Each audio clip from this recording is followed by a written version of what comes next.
gbogbo nǹkan tí ṣẹlẹ̀ láyé yìí tá àti ẹ̀ka kún gbogbo òrìṣà ilé kálukú tí kálukú ò kà kún ó dàbẹ̀ ni pé oúnjẹ everybody lógun nídìílé ẹ̀ oúnjẹ lógun torí ìgbà tí kìrìsìtẹ́nì délé ayé àti mùsùlùmí délé ayé àti kọ ẹ̀sìn àbáláyé lẹ̀ gbogbo wa.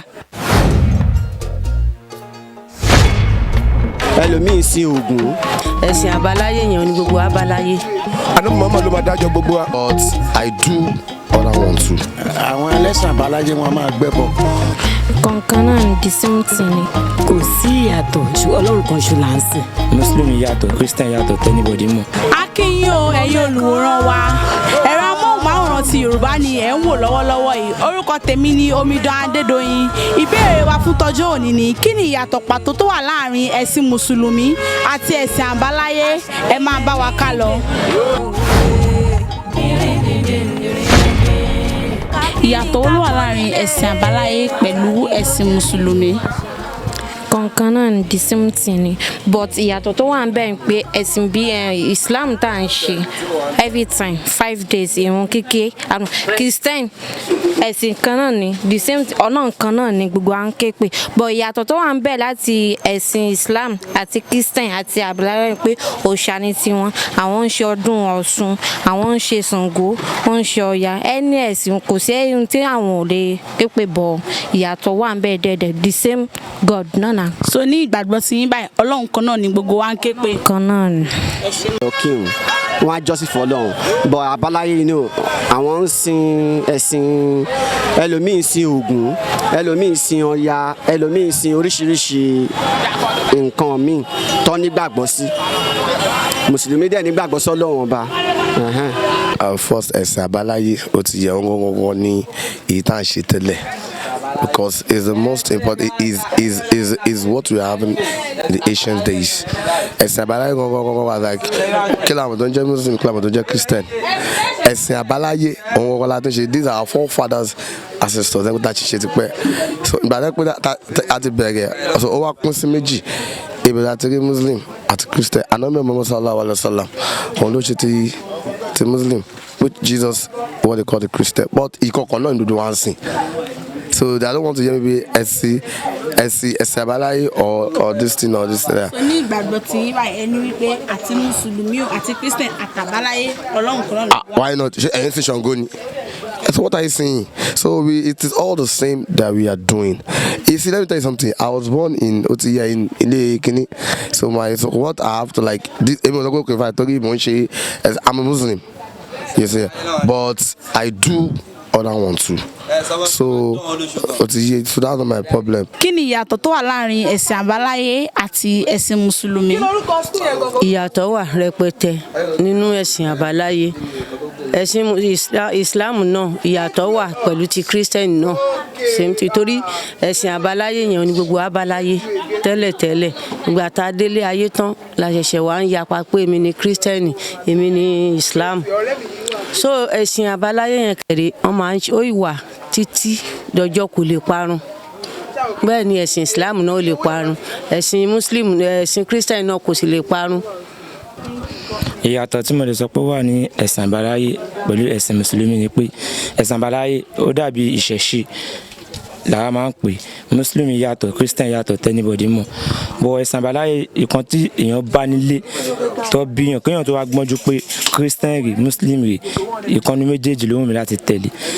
ẹ̀sìn àbáláyé dàbí ìṣẹ̀ṣe bíi eégún èèyàn lè ní eégún léèyàn tí wọ́n máa bọ èèyàn lè ní eégún bí wèmí sìn ọmọ eléégún ni wá nílé wa àwọn oṣooju la bá nílé wa so mi ò lè fi ìṣẹ̀ṣe lẹ̀ láyé torí ó yàtọ̀ sí it's like tradition ló ń pè so mo lè fi ìṣẹ̀ṣe lẹ̀ nítorí pé kinní kan àbí kinní kan ìṣẹ̀ṣe la gbà. kí ni ìyàtọ̀ tó wà láàrin ẹ̀sìn àbáláyé àti ẹ̀sìn mùsùlùmí? kò sí ìyàtọ̀ Ọlọ́run kan ṣo là ń sìn bó ṣe yàtọ̀ ní pé ẹ̀sìn Islam wákàtí márùn-ún ẹ̀ máa ń pé pérépéré ẹni tí ó bá ké wákàtí márùn-ún ẹ̀ pé òun ni ó fẹ́ jọmọ́ ẹlẹ́sìn ìbílẹ̀ gbọ̀nsẹ̀ ẹ̀sìn ìbílẹ̀ àwọn máa ń bọ òrìṣà wọn gbọ̀nsẹ̀ tó bá jẹ́ ìtọ́ bá ṣe ní òtítọ́ àti òdodo ọ̀kan náà ni ọ̀kan ni Ọlọ́run ọba àti kírísítẹ́nì àti mùsùlùmí àti ẹlẹ́sìn ìbáláyé èyí tó bá ti ṣe ní ìlànà tó mọ́ ẹ̀yọ̀kan ni Ọlọ́run kan náà la ń forí balẹ̀ fún. ó kọ́ mi ní Lukman Wahab. Ìyàtọ̀ wà ń bẹ gan-an because ẹ̀sìn mùsùlùmí ẹ̀sìn kan tọ́lọ́run yọ́nú sí nìyẹn. Tọ́lọ́run dẹ̀ tó ń fi díẹ̀ múlẹ̀ fún wa nínú Al-Qur'an nínú Bible pé tó bá dọjọ́ gbé àlìkíyámà òun ò ní tẹ́wọ́ gba ẹ̀sìn kẹ́sìn ju ẹ̀sìn mùsùlùmí lọ. àmọ́ ẹ mọ̀ pé ní oríṣiríṣi ẹ̀sìn òye tí wọ́n fi ń lànà fún oníkálukú ọ̀tọ̀ọ̀tọ̀. Bàbá dé ilé ìjọsìn àwọn ti kìrìsìtẹ́nì wọ́n á jẹ́ ká mọ̀ wípé ẹ̀sìn yìí òun nìkan ṣoṣo lọ́lọ́run á tẹ́wọ́ gbà. Tábà sì dé mọ́ṣáláṣí náà wọ́n á jẹ́ ká mọ̀ wípé òun nìkan náà ni. Tábà sì dé ẹ̀sìn ọ̀dọ̀ àwọn àbáláyé kódà àwọn eléyìí wọ́n á tiẹ̀ fi máa yé wa ní pé ẹ̀sìn bàbá ńlá àwọn bàbá ńlá wa tó ti pẹ́ ni. Kí ni ẹ rí sí ìyẹn sà?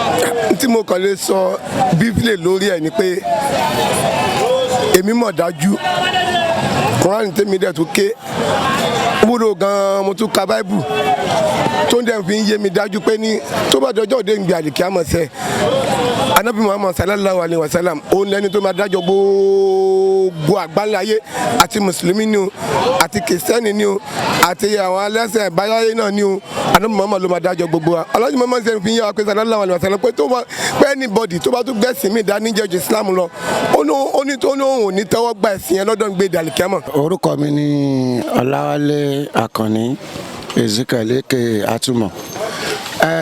Ẹ̀sìn àbáláyé jẹ́ ẹ̀sìn tí a mọ̀ tí àwọn bàbá wa tí wọ́n ń ṣe tẹ́lẹ̀tẹ́lẹ̀ rí nígbà tí a ò tí ì gbọ́njú mọ ẹ̀sìn mùsùlùmí tàbí Christianity.